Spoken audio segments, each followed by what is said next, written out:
नमस्कार, जनसंवाद में आपका स्वागत है दोस्तों। आज हो गया 7 दिसंबर। एक एक करके आपको विस्तार से बताएंगे। पहली बड़ी अपडेट निकल के आई है तो दोस्तों आज तेलंगाना में चहल पहल। 7 दिसंबर का दिन शपथ ग्रहण। मल्लिकार्जुन खड़गे, राहुल गांधी, प्रियंका गांधी समेत तमाम कद्दावर नेता होंगे मौजूद। किया बड़ा ऐलान, पहले ही मीटिंग में हो गए सभी के सभी फैसले, सभी के सभी घोषणा पत्र पूरे। दूसरी बड़ी अपडेट निकल के आई है दोस्तों, जहां सीएम पद पर बढ़ा सस्पेंस। वसुंधरा राजे ने बढ़ाई मुश्किलें। चुनाव जीते भाजपा के सभी सांसदों और मंत्रियों ने लोकसभा से दिया इस्तीफा। तीसरी खबर में आपको बताएंगे, सुखदेव सिंह गोगामेड़ी के हत्यारों पर 5-5 लाख का इनाम। जांच के लिए डीजीपी ने बनाई एसआईटी। वहीं राजस्थान में उबाल आगजनी शुरू। अगली खबर में बताएंगे, बीजेपी के खेल ने कैसे ईवीएम ने पूरी तरीके से चुनाव जीत पर लगाई मुहर। कमलनाथ से लेकर संजय रावत तक ने बोला बड़ा हमला। एक एक करके बताएंगे। वहीं कैसे बड़ी खबर निकल के आई है, आखिरकार हमास ने दी सीधी चेतावनी। वहीं तुर्की के राष्ट्रपति एर्दोगान ने भी दी धमकी, कहा किसी भी कीमत पर नहीं बख्शेंगे इजराइल को। गाजा ने भी दे दी चेतावनी। एक एक करके जान लेना बेहद जरूरी है, लेकिन उससे पहले एक छोटा सा निवेदन, अगर अपने चैनल को अभी तक सब्सक्राइब नहीं किया तो पल पल के अपडेट के लिए चैनल को सब्सक्राइब करना ना भूलें दोस्तों। दरअसल पहली बड़ी अपडेट निकल के आई है, बिग ब्रेकिंग न्यूज़ आपको बता दें, जहां आखिरकार दिल्ली तेलंगाना में आज फिलहाल 7 दिसंबर होने जा रहा है कांग्रेस पार्टी का शपथ ग्रहण, जबकि बीजेपी में अभी भी मची हुई है फूट। रेवंत रेड्डी लेंगे शपथ ग्रहण। तेलंगाना विधानसभा चुनाव में कांग्रेस की प्रचंड जीत के नायक रहे तेलंगाना कांग्रेस प्रदेश अध्यक्ष अनुमूला रेवंत रेड्डी राज्य के अगले मुख्यमंत्री आज शपथ लेंगे। उन्होंने पार्टी हाईकमान से मुलाकात की। राहुल गांधी, प्रियंका गांधी से मुलाकात करने के बाद आज फिलहाल शपथ ग्रहण समारोह में राहुल, प्रियंका, मल्लिकार्जुन खड़गे समेत कांग्रेस के टॉप लीडर्स पहुंचेंगे। इस बीच आपको बता दें, तेलंगाना में रेवंत रेड्डी ने कहा है कि सबसे पहला और पूरी तरीके से हम सबसे पहले जीतते ही सबसे पहले जो है वो मुहर लगाएंगे, खास करके इस पूरे घोषणा पत्र पर। एक और अपडेट निकल के आई है, राजस्थान में बड़ी खबर, नहीं होने देंगे बीजेपी का शपथ, नहीं लेने देंगे। जी हां, नहीं लेने देंगे बीजेपी का शपथ। नए मुख्यमंत्री को शपथ नहीं लेने देंगे, बड़ा ऐलान हो चुका है। दरअसल राजस्थान में लगातार हत्या के बाद आखिरकार उबल रहा है। सुखदेव सिंह गोगामेड़ी की हत्या के बाद पूरा राजस्थान उबल रहा है। जगह जगह जो है वो बंदी हो चुकी है। डीजीपी ने 5-5 लाख का इनाम घोषित कर दिया है। जांच के लिए उन्होंने एसआईटी का गठन कर दिया है। राजपूत समाज के लोगों ने कहा है कि जब तक हत्यारों का एनकाउंटर नहीं होता है तब तक नए मुख्यमंत्री का शपथ नहीं लेंगे। राजपूत समाज में जबरदस्त तरीके से आक्रोश है और प्रदेश के अलग अलग हिस्सों में लोग जयपुर पहुंच रहे हैं। जयपुर के मेट्रो खास हॉस्पिटल के बाहर धरना जारी रहे। सर्व समाज की ओर से शांतिपूर्ण तरीके से राजस्थान बंद का आह्वान किया गया था।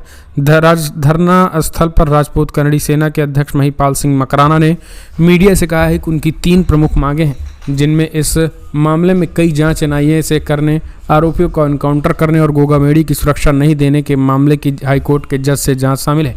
उन्होंने चेतावनी देते हुए कहा है कि जब तक गोगामेड़ी के हत्यारे का एनकाउंटर नहीं होता तब तक राजस्थान में नए मुख्यमंत्री को शपथ नहीं लेने दिया जाएगा। तो ये चीज़ें जो हैं वो उन्होंने कही हुई हैं। फिलहाल आप कमेंट्स माध्यम से आप अपने सुझाव देना ना भूलें, लगातार उबल रहा है। एक और अपडेट निकल के आई है दोस्तों, बिग ब्रेकिंग। आखिरकार आपको बता दें, सीएम पद पर बढ़ा सस्पेंस। चुनावी जीत, भाजपा के सभी सांसदों और मंत्रियों ने लोकसभा से दिया इस्तीफा। मध्य प्रदेश, राजस्थान, छत्तीसगढ़ समेत 4 राज्यों में विधानसभा का चुनाव जीतने वाले सभी सांसदों और केंद्रीय मंत्रियों ने अपने पद से इस्तीफा दे दिया है। वे सभी लोग विधायक के तौर पर काम करेंगे और अपने प्रदेश में भाजपा को मजबूत करेंगे। सभी सांसदों ने बुधवार को लोकसभा स्पीकर के दफ्तर पहुंचकर इस्तीफा सौंप दिया। इस फैसले के बाद मध्य प्रदेश, राजस्थान और छत्तीसगढ़ में सीएम पद को लेकर कयास और तेज हो गए हैं। दरअसल कृषि मंत्री नरेंद्र सिंह तोमर और प्रहलाद पटेल ने मध्य प्रदेश में चुनाव लड़ा था और जीते भी थे। ऐसे में इनके इस्तीफे के बाद कयास तेज हो गए हैं कि क्या वे सीएम बनेंगे। इसी बीच इन नेताओं के अलावा राजस्थान से राज्यवर्धन सिंह राठौर जैसे नेताओं ने भी चुनाव में जीत हासिल की है। विधानसभा चुनाव में भाजपा के दर्जन भर सांसदों और मंत्रियों ने जीत हासिल की है और इन सभी लोगों ने पार्टी में इस्तीफा ले लिया है। और इन लोगों ने नरेंद्र सिंह तोमर, प्रहलाद पटेल, राकेश सिंह, उदय प्रताप सिंह, रीति पाठक शामिल हैं, जो मध्य प्रदेश में जीते हैं। इसके अलावा छत्तीसगढ़ में अरुण साव और गोमती साई भी जीती हैं। तो लगातार बीजेपी में इस्तीफे हैं। एक और अपडेट, बीजेपी को जीत की जनता का फैसला नहीं बल्कि ईवीएम का फैसला। संजय रावत ने बोला बड़ा हमला। दरअसल बीजेपी की जीत जनता का फैसला नहीं है, ईवीएम का फैसला है। ये बातें खुद सीधे तौर पर संजय रावत ने कही है। संजय रावत ने कहा है कि जिस तरीके से भारतीय जनता पार्टी की जीत हुई है, इस जीत पर कई सवाल हैं। उन्होंने कहा है कि ये किसी भी कीमत पर पूरी तरीके से हम जानते हैं कि भारतीय जनता पार्टी स्पष्ट तरीके से वो गुमराह कर रही है और ईवीएम के जरिए है वो सत्ता तक पहुंच रही है। ईवीएम के जरिए वो चुनाव जीतने की कोशिश कर रही है और यही कारण है कि उन्होंने इस चीज़ को लेकर के बड़ा बयान ये दे दिया है। एक और अपडेट निकल के आई है दोस्तों, बिग ब्रेकिंग, जहां 27 सीटों पर कांग्रेस को छोटे दलों ने पहुंचाया नुकसान, बीएसपी ने दिया सबसे अधिक दर्द। मध्य प्रदेश में विधानसभा चुनाव के नतीजे आ चुके हैं। बीजेपी को राज्य में 163 सीटें मिली हैं, तो ये कांग्रेस को 66 सीटों पर जीत हासिल हुई है। चुनाव में सबसे पहले मध्य प्रदेश चुनाव के लिए उम्मीदवारों की घोषणा हुई तो भाजपा के भीतर विरोध शुरू हो गया। इसके बाद केंद्रीय गृह मंत्री अमित शाह ने स्थिति पर काबू पाने के लिए कई बैठकें की। पार्टी के अंदरूनी सूत्रों का कहना है कि फिलहाल अमित शाह ने असंतुष्ट नेताओं से सीधे बातचीत की और उन्हें चुनाव नहीं लड़ने के लिए मना लिया। सूत्रों ने कहा कि उन्होंने पार्टी नेताओं को भाजपा के लिए कमजोर माने जाने वाली सीटों पर गैर कांग्रेसी उम्मीदवारों पर कड़ी नज़र रखने की भी सलाह दी और इस तरीके से चुनाव जीत गई है। ये नई रणनीति, नई टेक्निक, ये चीज़ें कही हैं। एक और अपडेट निकल के आई है दोस्तों, राजस्थान में वसुंधरा राजे दे रही हैं बड़ी टेंशन। जी हाँ, शिवराज, वसुंधरा और रमन की टूटेगी आज 3 राज्यों में। आखिर क्या है प्लान? दरअसल भारतीय जनता पार्टी ने अपनी पूरी प्लानिंग तो कर ली है, लेकिन फूट साफ तौर पर मस्ती दिखाई दे रही है। और भारतीय जनता पार्टी की बात करें तो बीजेपी में कई ऐसे लीडर हैं जो अभी भी जो आस लगाए बैठे हैं और यही कारण है कि अब सीधे तौर पर ये चुनौती के तौर पर देखा जा रहा है। वसुंधरा राजे ने मुश्किलें बढ़ाने के लिए जो है वो कई ऐसे नाम हैं जो और निकल कर आ रहे हैं।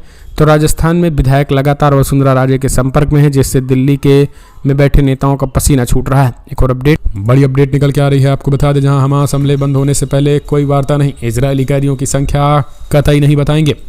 हमास ने सीधे तौर पर दी इजराइल को धमकी।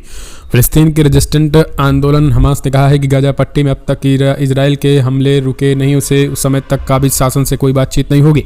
हमास के नेता ओसामा हमदान ने लेबान की राजधानी बैरूत पे एक पत्रकार सम्मेलन में कहा है कि इजराइल से कोई बात हमले बंद होने के बाद ही होंगे। उन्होंने कहा है कि ज़ियोनी शासन गाजा वासियों को वहां से बाहर निकाल देने की इच्छा रखती है, लेकिन हम अपनी धरती से हटने वाले नहीं हैं। इससे पहले हमास के राजनीतिक विभाग के उपाध्यक्ष सालेह अल-अरूरी ने कहा है कि हमारा औपचारिक स्टैंड है कि जब तक गाजा पट्टी पर इजरायली के हमले नहीं रुक जाते हैं तब तक उनके साथ कैदियों का आदान प्रदान नहीं होगा। उन्होंने कहा है कि हमारे पास जब जो कैदी है वो सैनिक था, सेना में काम करने वाले हैं। हमास के नेता ओसामा हमदान ने कहा है कि ज़ियोनी प्रधानमंत्री नेतन्याहू 60 दिनों की लड़ाई में दिखावे की वजह हासिल नहीं कर सके और न ही कोई कैदी छुड़ सके। उन्होंने कहा है कि अगर इजरायली कैदियों को नुकसान पहुंचता है तो इसकी जिम्मेदारी ज़ियोनी प्रधानमंत्री की होगी। उन्होंने कहा है कि हम अपने पास मौजूद इजरायली सैनिक कैदियों के बारे में बात नहीं करेंगे, लेकिन अभी उनका समय नहीं हुआ है। सीधे तौर पर उन्होंने कहा है कि अगर इजराइल हमले बंद करेगा तभी किसी बात पर चर्चा होगी। एक और अपडेट निकल के आई है, तुर्की को इजराइल ने दी गीदड़ भभकी, कहा तुर्की में घुस कर मारेंगे मोसाद के लड़ाके को, खास करके हमास के टॉप लीडर को।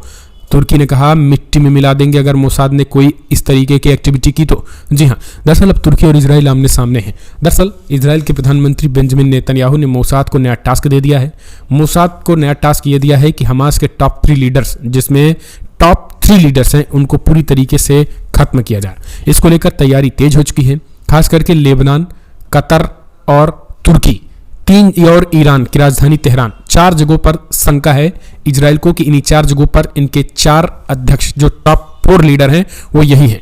सिनवार समेत 4 टॉप लीडर जो है वो इन्हीं चारों देशों में हैं और इन्हीं चारों देशों में घुस करके मारने की बात कही। उन्होंने कहा चाहे इस्तांबुल में हो या कतर में हो या फिर वो तेहरान में हो या लेबनान में हो, लेकिन इनको मौत के घाट हम अगले 1 सालों के अंदर उतार देंगे, ये मोसाद ने कहा है। मोसाद की अब इस धमकी के बाद अंकारा में बैठे तुर्की के राष्ट्रपति एर्दोगान ने सीधे तौर पर धमकी दी इजराइल को और कहा कि इजराइल के अधिकारियों के बयानों की खबरों के आधार पर वार्ताकारों को जरूरी की वार्निंग दी गई। इजराइल को यह बात बता दिया जा रहा है कि किसी भी कृत्य के गंभीर परिणाम होंगे। अगर तुर्की की सरजमी पर किसी भी तरीके की इलीगल एक्टिविटी होती है तो परिणाम भुगतने के लिए तुर्की तैयार रहे। हमास के लड़ाके हो या कोई भी व्यक्तियों की मौत हम बर्दाश्त नहीं करेंगे। सीधे तौर पर नेतन्याहू पर एर्दोगान ने चेतावनी दे दी, भड़क गए। उन्होंने स्पष्ट कहा कि गाजा का जो कसाई बताया, वो साथ ही उन्होंने कहा है कि किसी भी कीमत पर हम पीछे हटने वाले नहीं हैं और सीधे तौर पर उन्होंने धमकी दी है। यानी एक तरीके से जिसे इजराइल गाजा का कसाई बता रहा है, तुर्की उसे अपना मेहमान बता रहा है। यानी अब युद्ध जो है वो तेज हो, क्योंकि तुर्की के राष्ट्रपति ने कहा था कि वो कोई हमास आतंकी संगठन नहीं है। एक और अपडेट निकल के आई है दोस्तों, दुनिया की लाइफ लाइन कहे जाने वाली लाल सागर पर कोहराम मचा रहे हैं यमन के लड़ाके हौती विद्रोही। जी हाँ, ईरान ने युद्ध क्षेत्र में बदल दिया, बरस रही मिसाइलें और हर तरफ से डाकू। दरअसल गाजा में युद्ध के बीच दुनिया के लाइफ लाइन कहे जाने वाले लाल सागर में इन दिनों मिसाइलों की बारिश हो रही है। समुद्र के अंदर ड्रोन हमले ने तो अमेरिकी नौसेना की भी टेंशन बढ़ा दी है। लाल सागर दुनिया के सबसे व्यस्त समुद्री मार्गों में से एक है। इस इलाकों से गुजर रही समुद्री जहाजों पर ईरान समर्थित हौती विद्रोही लगातार हमले कर रहे हैं। हौतियों का दावा है कि वो इजराइल से जुड़े जहाजों को निशाना बना रहे हैं। हौतियों को इस तरीके से पूरे लाल सागर में अफरा तफरी का माहौल है। यह हौती मशीन गन से लेकर के से लैस होकर स्पीड बोट से डाकुओं की तरह समुद्री जहाजों को अगवा करने की कोशिश कर रहे हैं। हौतियों ने कुछ जहाजों को तो अपने कब्जों में भी ले लिया है। हौतियों का यमन पर नियंत्रण है और वो पूरे देश पश्चिमी तट को कंट्रोल करते हैं जो लाल सागर के तट पर बसा है। वहीं ईरान हौतियों को लगातार हथियार और ड्रोन विमानों की सप्लाई कर रहा है। हौतियों ने धमकी दी है कि गाजा पर ताजा हमले को देखते हुए इजराइल के स्वामित्व या उसके झंडे वाले जहाजों को लाल सागर में निशाना बनाया जाएगा। हौती विद्रोही खुलकर हमास आतंकियों लड़ाकों के समर्थन में कई बार मिसाइल और ड्रोन हमले कर चुके हैं। हौतियों ने खुद को प्रतिरोध की धुरी का हिस्सा बताया है। दरअसल हौती विद्रोही इस समय सीधे तौर पर चेतावनी दे रखे हैं और तगड़ा झटका दे दिया है खास करके इजराइल को। और यही कारण है कि इजराइल इस समय ईरान ने लाल सागर में हौती विद्रोहियों को खुला छोड़ दे दिया और उनको हथियारें दे दिए हैं, जिसके बाद से इजराइल के कोई भी जहाज जा नहीं पा रहा, जिससे कई चीज़ों की सप्लाई बंद हो चुकी है। इजराइल की कमर टूट चुकी है। एक और अपडेट, इजरायली हमले में हर 10 मिनट में एक बच्चे तोड़ रहे हैं दम। WHO ने गाजा के हालात को बताया मानवता का काला अध्याय। जी हां, दरअसल इजराइल और हमास के बीच हो रही जंग के बच्चों पर सबसे बुरा असर हो रहा है। विश्व स्वास्थ्य संगठन के एक अधिकारी ने मंगलवार को कहा कि गाजा में हर 10 मिनट में एक बच्चे की मौत इजरायली सेना के हमले की वजह से हो रही है।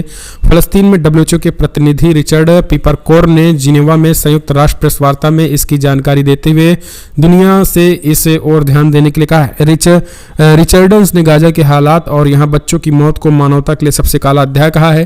दरअसल TRT की रिपोर्ट के अनुसार रिचर्ड पीपरकोर ने अपने संबोधन में कहा है कि जब हम बात कर रहे हैं तो बीते 2 महीने में गाजा पट्टी में करीब 16,000 लोग मारे गए हैं।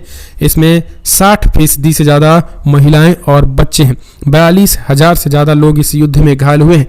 इनमें भी बच्चों की बड़ी तादाद है। बीते 2 महीने से गाजा में औसतन हर 10 मिनट में एक बच्चा मर रहा है। तो इस तरीके की चीज़ें हैं। एक और अपडेट निकल के, गाजा में आतंकियों के पास मिला एक ऐसा सामान, हैरान रह गई इजरायली सेना। युद्ध विराम खत्म होने के बाद इजराइल की ओर से और भी ताकत के साथ गाजा में हमला शुरू कर दिया है। इजरायली सेना के कमांडर के मुताबिक मंगलवार को गाजा में सबसे तेज हमला किया गया। IDF ने संदर्भ कमांडर के जनरल ने कि गाजा में ग्राउंड ऑपरेशन शुरू होने के बाद सबसे तेज हमला किया है। उन्होंने कहा है कि अब हम जबलिया, सोजाइना और खान यूनिस के अंदर दाखिल हो चुके हैं। इजरायली सेना का कहना है कि पूरी गाजा पट्टी में हमास के लड़ाकों ने ठिकाने बना रखे हैं। ऐसे में उत्तरी हिस्से के बाद सेना दक्षिणी हिस्से की तरफ कूच करेगी।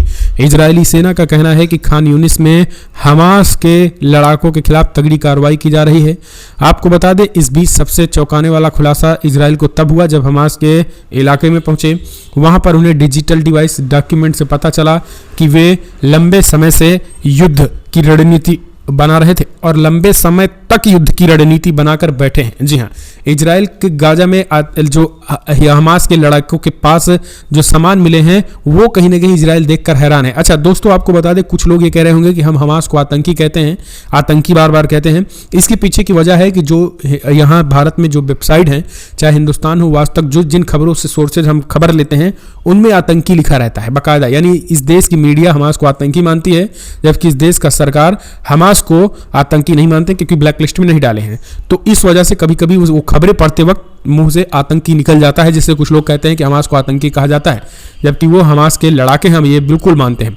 तो यहाँ पर जो इजरायली सेना के हाथ जो पुख्ता सबूत लगे हैं दोस्तों, ये लगे हैं कि यहाँ पर सीधे तौर पर हमास ने लंबे समय तक युद्ध लड़ने की एक रणनीति बनाई है और यही कारण है कि इजराइल जो है वो बैकफुट पर आता नजर आ रहा है। क्योंकि इजराइल को तब उस स्थिति में तेजी के साथ हमला करता जब उसे ये पता होता था कि हमास लंबे समय तक युद्ध नहीं लड़ पाएगा, लेकिन हमास पहले ही लंबे समय तक युद्ध लड़ने की प्लानिंग पहले ही बना चुका है। एक और अपडेट, इजरायली बंधकों के परिजनों से मिलने पहुंचे नेतन्याहू को करना पड़ा हंगामे का सामना। नाराज लोग जमकर सुनाई खरी खोटी। दरअसल इजरायल और हमास से जंग जारी है। गाजा में बंधक बनाए गए इजरायली बंधकों के परिवार के सदस्य और हाल ही में रिहा किए गए कुछ लोगों ने प्रधानमंत्री बेंजामिन नेतन्याहू और उनके खुद मंत्रिमंडल के सदस्यों से मुलाकात की। बैठक का आयोजन करने वाले बंधकों और लापता परिवार फोरम के सूत्रों ने बताया है कि बैठक अच्छी नहीं रही और परिवार के सदस्यों और हाल ही में मुक्त हुए कुछ बंधकों ने नेतन्याहू और युद्ध मंत्रिमंडल के अन्य सदस्यों पर चिल्लाना शुरू कर दिया। हाल ही में कैद से मुक्त कराई गई एक महिला ने प्रधानमंत्री और अन्य कैबिनेट सदस्यों को बताया कि बंधक महिलाएं दयनीय स्थिति में रह रही थी और उन्हें परेशान किया जा रहा था। उनने ये भी कहा है कि हमास के